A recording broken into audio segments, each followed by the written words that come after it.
প্রগতিশীল নাট্য সন্ধ্যা। সম্প্রতি যোগেশ মাইম একাডেমিতে হয়ে গেল প্রগতিশীল নাট্য ও সংস্কৃতি চর্চা মঞ্চের উদ্যোগে প্রগতিশীল নাট্য সন্ধ্যা। এই নাট্য সন্ধ্যার ব্যবস্থাপনায় ছিল কলকাতা নাটকওয়ালা। এই নাট্য সন্ধ্যায় অংশগ্রহণ করেছিল প্রগতিশীল নাট্য সংস্কৃতি চর্চা মঞ্চের অথবা PNSCM এর মোট 3টি দল। হর্ষভা সাওরা তাদের নতুন প্রযোজনা সৌমিত্র বসুর অযোগ্য নিয়ে হাজির ছিলেন। রাজশেখর বসুর বিখ্যাত লেখা ভূষণ্ডির মাঠ, এই নাটকটি নিয়ে উপস্থিত ছিলেন বেহালা প্রয়াস নাট্য সংস্থা।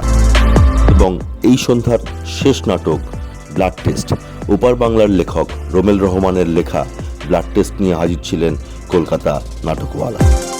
যোগেশ মাইম মঞ্চে বর্তমানে কাজ চলছে, তার মধ্যেই উদ্বোধন হয়ে গেল এই দ্বিতীয় পর্যায়ের প্রগতিশীল নাট্য সন্ধ্যা। আপনাদের কাছে আমার একান্ত অনুরোধ, আসুন নাটককে ভালোবাসুন, নাটককে আরো এগিয়ে নিয়ে যান।